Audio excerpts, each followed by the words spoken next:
Let's imagine, for a moment, how people might have reacted if roughly 1,000 years ago, you'd suggested that the Earth was actually round and that it revolved around the sun. Well, let's just say the warm reception you were expecting would have been a bit warmer than what you had in mind. It seems that we humans have quite a rich heritage of shunning those unreasonable free thinkers that George Bernard Shaw mentioned in his quote, and unfortunately, as a result, the road to progress has needlessly been made a treacherous one.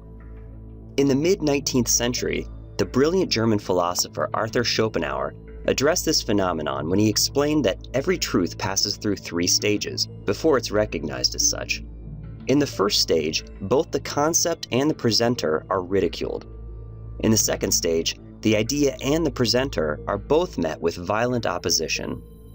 But in the third stage, the concept is accepted as being self-evident. We now know that this third stage requires a few open-minded first adopters, so that the naysayers and critics can witness the success and the benefits enjoyed by these first adopters. Well, surely Schopenhauer's concept paved the way for inventors who came after him, right? Unfortunately, not quite. Just a few decades later, Alexander Graham Bell was shocked to find himself the subject of ridicule when he demonstrated the early telephone.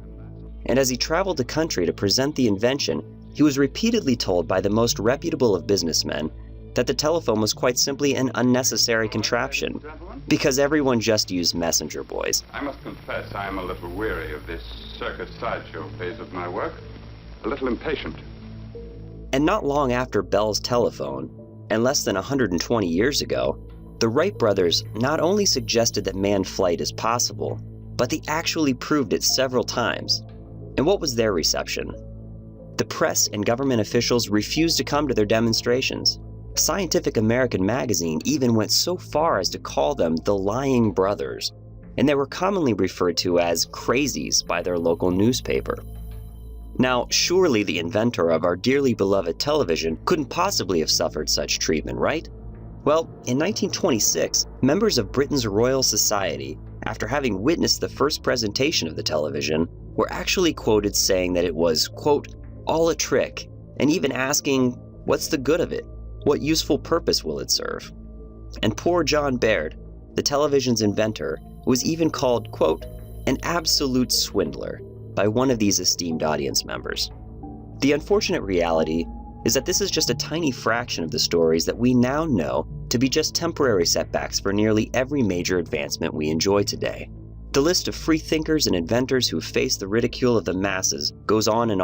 And today, Joseph Nemeth, the creator of the Forex Dynamic Auto Trader, dares to join that list with an invention that will revolutionize the largest market in the world, the foreign currency exchange.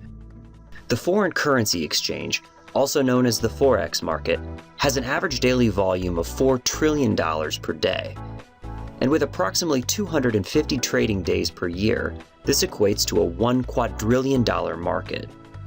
Now, up until this point, this market has been traded almost entirely by hand, by retail traders having neither the ability to code their own software or the millions of dollars needed to create this kind of sophisticated software.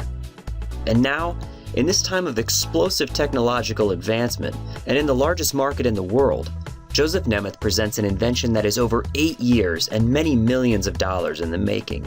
And he does so having already experienced more than his fair share of ridicule for his trading philosophies, which often defy conventional teaching. But he notes, quote, millions have been lost by retail traders trying to beat the market. And there are countless articles explaining that most traders not only fail to beat the market, but actually lose money. And the reason for this? Conventional thinking and emotional decision-making. He further explains that, quote, the education we offer, coupled with our software, will tackle both of these hurdles for traders, and the success is evident in the trading results we provide on our website. And when asked about the opposition he's encountered, Joseph explains, quote, for every one critic I encounter, there are 20 or 30 people who are interested in learning more and who want to try this software. While skeptics and critics are always a source of frustration, they also provide perspective, and we at ForexStat have chosen to view these perspectives as opportunities to improve our presentation of both the software and the strategies we use. Being able to recognize opportunity where others might see trouble is not only the hallmark of a good trader, but it's also the main concept that is at the very core of true entrepreneurship. So, we bring you this presentation with the hope that there are a few more early adopters watching this presentation who are ready to join the growing number of traders and Forex trading beginners who have themselves witnessed the power of this software and are now convinced that its success is as self-evident as the success of the airplane or the cell phone in your pocket. We ask you to keep an open mind as you watch this presentation, and we welcome both skeptics and enthusiasts alike to visit our website to view the success that is readily apparent in our trading results before calling us crazies or swindlers. You can even register for access to view the Forex trading our strategies in real time. And with that said, I'll ask you to warmly welcome, but not too warmly, a very unreasonable man who merely wants to change the world with the greatest invention since the invention of money. We proudly bring you Mr. Joseph Nemeth and his groundbreaking technology, the Forex Dad.